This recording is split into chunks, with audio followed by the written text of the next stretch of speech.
There are impossible crimes. And then there are impossible disappearances. In the annals of true crime, we often encounter stories of people vanishing from lonely highways, from deep within national forests, or from their own homes in the dead of night. We have come to accept, with a heavy heart, that isolation breeds danger. But what happens when someone vanishes from a crowded room? What happens when a man walks into a bar, surrounded by friends, captured on security footage, and simply never walks out? There were no blind spots. There were no unmonitored exits. There was only the entrance and the man who walked in. This is not a locked room mystery from a Golden Age detective novel. This is a real-world impossibility that has haunted detectives, family members, and internet sleuths for nearly 2 decades. This is the story of a man who seemingly evaporated into thin air. Welcome to DCF Investigations. To truly understand the weight of the disappearance of Brian Shaffer, we must first transport ourselves back to the spring of 2006. The world was on the cusp of a digital revolution, but it wasn't quite there yet. Facebook was still in its infancy, restricted mostly to college campuses. The iPhone had not yet been invented. We lived in a world of flip phones and digital cameras, a time when being constantly connected was a novelty rather than a requirement. Columbus, Ohio, the sprawling capital city and home to the massive Ohio State University, was buzzing with the energy of thousands of students preparing for spring break. The air was filled with the promise of warmer weather and the relief of finishing exams. In the center of this academic whirlwind was Brian Shaffer.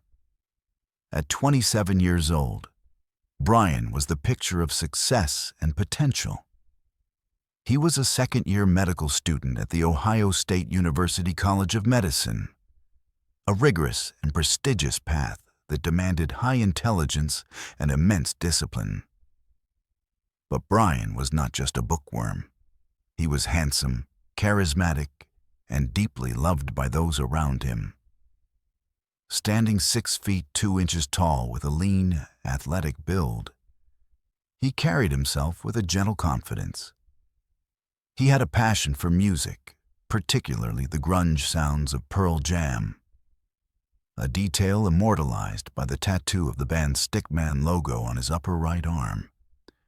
He was a romantic partner, a devoted son, and a loyal friend. However, beneath the surface of this promising life, Brian was carrying a heavy burden of grief. Just weeks prior to his disappearance, in March of 2006, Brian's mother, Renee Shaffer, had passed away from a rare form of bone cancer.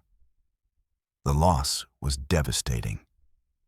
Brian and his mother shared a profound bond, and her death had shaken the foundation of his world. Friends and family noted that while he was handling it with outward strength, the pain was evident. He was exhausted, both from the grueling demands of medical school and the emotional toll of mourning. His father, Randy Shaffer, and his younger brother Derek were equally heartbroken, and the 3 men were leaning on each other to survive the tragedy.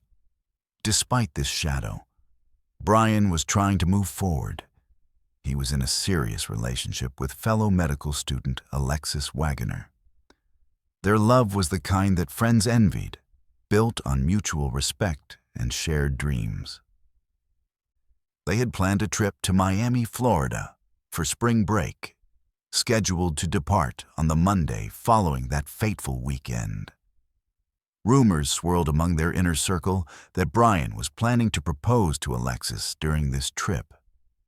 He had told her he loved her, and he was looking toward a future where they would build a life together, perhaps away from the intense pressure of their current studies. Friday, March 31st, 2006. began as a celebration of survival. Classes were out, exams were done, and the weekend had arrived.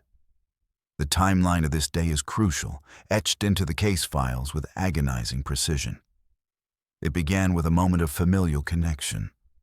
Brian met his father, Randy, for dinner at an Outback Steakhouse in Reynoldsburg, just outside of Columbus. Witnesses and Randy himself later recounted that the dinner was pleasant. Brian seemed tired, which was to be expected given his schedule and his grief. But he was in good spirits. They talked about the upcoming trip to Miami, about school, and about the memory of Renee. When the dinner concluded, Randy noticed that Brian looked exhausted and suggested that perhaps he should go home and rest. Brian, however, felt the need to blow off some steam. He told his father he planned to go out with some friends to celebrate the start of the break. Randy, trusting his son's judgment, did not press the issue. They parted ways, not knowing it would be the last time they would ever see each other. Brian returned to his apartment near King Avenue to shower and change. He put on a green polo shirt with a long-sleeved white shirt underneath, jeans, and white Adidas tennis shoes. It was a standard outfit for a college student in 2006. Around 9 p.m., he met up with his friend William Clint Florence, who went by the name Clint. The two headed to the Ugly Tuna Saloona, a popular bar located in the South Campus Gateway complex on High Street. The Ugly Tuna Saloona is central to this mystery, so we must understand its layout. The bar was located on the second floor of a large commercial building. To enter, patrons had to walk into the building at street level and take an escalator up to the main entrance of the bar. The establishment had a distinct vibe, known for its seafood, its fishbowl drinks, and its lively atmosphere. It was currently under renovation in some parts of the building, meaning there were construction zones adjacent to the public areas, a detail that would later fuel countless theories. Brian and Clint started their night at the Ugly Tuna, having a few drinks and soaking in the atmosphere. But the night was young, and they decided to migrate. They left the bar and moved toward the Arena District, visiting the North Shore Tavern. It was here that the night began to blur with alcohol. Brian, looking to escape his grief and stress, was drinking heavily. He called his girlfriend, Alexis, who was visiting her family in Toledo before their planned trip. He told her he loved her and that he was excited to see her. It was a brief, affectionate call, the kind that anchors a relationship. Alexis had no reason to worry. As the night progressed, Brian and Clint met up with a friend of Clint's, Meredith Reed, who offered to give them a ride back to the South Campus Gateway area. It was now past 1 a.m. on Saturday, April 1st. Most people would be calling it a night, but the group decided to go back to the Ugly Tuna Saloona for one last round. This decision to return to the Ugly Tuna is the pivot point upon which the entire mystery turns.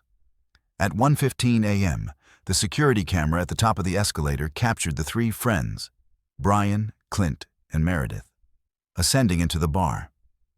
The footage is grainy, typical of 2006 CCTV technology, but the identification is positive. Brian is seen clearly. He is there. He enters the establishment. Inside the bar, the atmosphere was chaotic. It was closing time approached, the lights were dim, the music was loud, and the crowd was dense. Sometime around 1:55 a.m., just minutes before the bar was set to close, Brian became separated from his friends. Clint and Meredith lost sight of him in the throng of people. At 1:55 a.m., the security camera located outside the bar's entrance, the same one that filmed them entering, captured a brief interaction. Brian is seen standing just outside the bar's doors, near the top of the escalator, talking to two young women later identified as Brighton and Amber. He appears animated, perhaps flirting or just making conversation. He then turns and moves back toward the entrance of the bar. Stepping out of the camera's frame, presumably re-entering the Ugly Tuna Saloona. This moment, 1:55 a.m. on April 1st, 2006, is the last verifiable sighting of Brian Shaffer. The lights came up. The bartenders shouted for everyone to finish their drinks and leave. The crowd began to herd toward the single public exit, the escalator. Clint and Meredith waited. They scanned the faces of the departing patrons, looking for the tall medical student in the green polo shirt. They waited as the bar emptied. They waited until the staff began to clear the tables. Brian did not appear. Assuming that Brian had perhaps stepped out to use the restroom and they had missed him, or that he had simply walked home without telling them, a behavior not entirely uncommon for someone who'd been drinking. Clint and Meredith eventually decided to leave. They called Brian's cell phone, but it went straight to voicemail. They stood outside on High Street looking for him, but he was nowhere to be found. Eventually, they went their separate ways, assuming they would hear from him in the morning. Saturday morning broke, and Brian remained silent. Alexis attempted to call him, but again, straight to voicemail. This was uncharacteristic. Brian was diligent about checking in, especially with their trip looming. As the hours ticked by and the sun climbed higher, worry began to set in. By Sunday, the worry had turned to panic. Brian had missed his flight to Miami. This was the red line. Brian Shaffer, the responsible medical student who was deeply in love, would not simply skip a romantic vacation without a word. On Monday morning, when Brian failed to show up for work and school, the police were notified, and the investigation officially began. The Columbus Police Department, realizing the potential gravity of the situation, moved quickly. They began with the most logical starting point: the Ugly Tuna Saloona. They demanded the security footage from the establishment. The bar, located in a high-security complex, was well covered by cameras. The investigators felt confident. If Brian had left the bar, he would be on tape. They watched the footage from the escalator entrance. They saw Brian enter at 1:15 a.m. They saw him outside the doors at 1:55 a.m. They watched as the bar closed at 2 a.m. They watched every single person leave the bar. They scrutinized every face, every frame, every shadow. They watched until the bar was empty and the staff locked the doors. Brian Shaffer never walked out. This discovery sent a chill through the investigation. It was physically impossible. A man cannot vanish. The detectives assumed he must have used another exit. They requested the blueprints of the building. The South Campus Gateway was a complex structure, and the Ugly Tuna was on the second floor. Aside from the main escalator entrance, there was a service freight elevator back in the kitchen and an emergency exit door that led to a construction area. The service elevator was not for public use. It was located in the back of the house, through the kitchen. If Brian had used it, he would have had to navigate through staff members who were closing up. Furthermore, the elevator led down to a loading dock that was also monitored by cameras. The footage from the loading dock was pulled. Brian was not on it. The emergency exit was the next logical theory. If he had opened that door, an alarm would have sounded. The bar management insisted that no alarm had been triggered that night. Even if the alarm had malfunctioned, The door opened into a construction site that was difficult to navigate in the dark, cluttered with debris and machinery. And crucially, that exit eventually led to the street level, where other cameras in the complex would have likely picked him up. The police brought in cadaver dogs. They searched the entire building, thinking perhaps Brian had drunkenly stumbled into a construction void, fallen, and died inside the walls or a shaft. The dogs sniffed every inch of the Ugly Tuna, the construction site, the roof, the ventilation systems. They found nothing. No scent of death. No scent of Brian. The investigators were baffled. They reviewed the camera footage again and again. They brought in the FBI to enhance the video. They counted every person entering and every person leaving. The math did not add up. More people left than entered, likely due to people entering before the camera recording started or camera blind spots. But Brian was not among the leavers. He was simply gone. As the physical search for Brian hit a brick wall, investigators turned to the people who were with him. Meredith Reed was cooperative, providing statements and aiding the police however she could. She passed a polygraph test. However, the behavior of Clint Florence drew immediate scrutiny. Clint, the last friend to see Brian before he walked away to talk to the girls, was reportedly less cooperative. He retained an attorney almost immediately and refused to take a polygraph test. It is vital to state clearly that refusing a polygraph is a constitutional right and is not an admission of guilt. Polygraphs are notoriously unreliable and inadmissible in many courts. However, in the court of public opinion and in the eyes of frustrated investigators, Clint's refusal cast a long shadow. He stated that he had told the police everything he knew and saw no reason to subject himself to further interrogation. He maintained that he lost track of Brian and simply assumed he had gone home. With no physical evidence and no confession, the investigation fractured into a dozen different theories, each more unsettling than the last. We must examine these theories in detail to understand the scope of this mystery. The first theory is the runaway theory. Supporters of this idea point to Brian's grief over his mother's death and the high pressure of medical school. They suggest that Brian snapped. He wanted out. He wanted to escape his life. They point to his love for tropical music and the island lifestyle. Did Brian stage his own disappearance? Did he bring a change of clothes in a bag, change in the bathroom, put on a hat, and walk out of the bar disguised, keeping his head down to avoid the cameras? While romantic in a tragic way, this theory falls apart under scrutiny. Brian had a bright future. He was days away from proposing to the love of his life. He was close with his father and brother. He had left his car at his apartment. His bank accounts were never touched. His credit cards were never used. His social security number never flagged.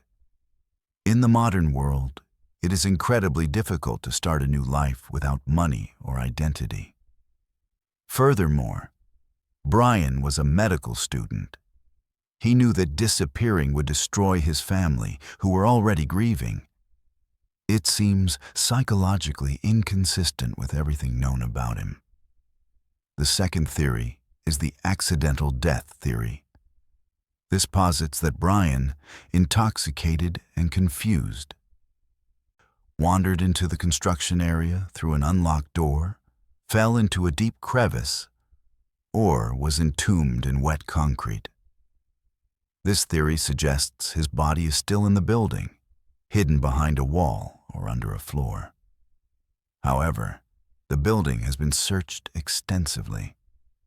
Dogs trained to detect human remains found nothing. The construction workers who finished the building in the weeks following the disappearance reported no strange smells or unusual obstructions. For a body to remain undiscovered in a busy commercial complex for 20 years is highly improbable. The third theory is perhaps the most sinister: foul play inside the bar. This theory suggests that Brian got into an altercation inside the Ugly Tuna, perhaps in the bathroom or a back hallway. Maybe he saw something he shouldn't have. Maybe a fight went too far. In this scenario, he was killed inside the bar and his body was smuggled out later, perhaps in a trash can, a keg, or a large cooler, after the bar had closed and the cameras were off, or the footage was not reviewed for that specific later time frame. This theory requires a massive conspiracy involving bar staff and potentially other patrons. It would require a silence kept by multiple people for 2 decades. While not impossible, the logistics of killing a grown man in a crowded bar, cleaning up the crime scene, and removing the body without leaving a trace of forensic evidence are staggering. The fourth theory involves the camera blind spot. Investigators have conceded that there might have been a way to leave the bar by timing the rotation of the cameras perfectly. If Brian had studied the cameras, or if he just got incredibly lucky, he could have slipped out the emergency exit or even the main escalator while the camera was panning away. If he did manage to leave the building undetected, what happened to him then? This leads us to the smiley face killer theory. This controversial theory, proposed by retired New York detectives Kevin Gannon and Anthony Duarte, suggests that a network of serial killers across the Midwest targets college-aged men, drowns them, and leaves smiley face graffiti near the crime scenes. While Brian was not found in water, Columbus has had other suspicious drownings of young men. Could Brian have slipped out of the bar only to be abducted immediately on the street? The area around the South Campus Gateway was relatively safe. But at 2 a.m., anything is possible. If he was abducted into a vehicle immediately, he would leave no trail. As the weeks turned into months, the case went cold. But the tragedy for the Shaffer family was far from over. Randy Shaffer, Brian's father, dedicated his life to finding his son. He organized searches, consulted psychics, and kept Brian's face in the media. He became a familiar figure in the true crime community, a father who refused to give up. Then, in September of 2008, 2.5 years after Brian vanished, tragedy struck again. A violent windstorm swept through Ohio. Randy was in his yard, cleaning up debris, when a heavy branch snapped from a tree and struck him. He was killed instantly. The cruelty of this event is hard to comprehend. Randy died without ever knowing what happened to his son. He died with the mystery unresolved. Now, only Derek, the younger brother, was left to carry the torch of the Shaffer family legacy.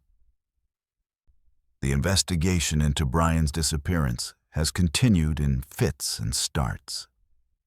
Every few years, a new lead surfaces. There have been alleged sightings in other states, even in other countries. People claim to have seen a doctor resembling Brian in the Caribbean or a homeless man in Mexico. Each lead is chased down by the FBI and local police. Each one has led to a dead end. There was a moment of cruel hope, or perhaps cruel hoaxes, in the years that followed. Comments appeared on the online obituary for Randy Shaffer, signed by Dad, suggesting Brian was alive. These were traced to a public computer and determined to be the work of an internet troll, a person deriving sick pleasure from a family's pain. The cell phone data remains one of the most frustrating aspects of the case. Brian's phone pinged a tower in Hilliard, Ohio, northwest of Columbus, months after he disappeared. This sent investigators scrambling. Was he turning his phone on? Was he checking voicemail? It turned out to be a technical glitch, a ghost ping caused by the network provider reusing the number or a signal anomaly. Another dead end. Today, the South Campus Gateway has changed.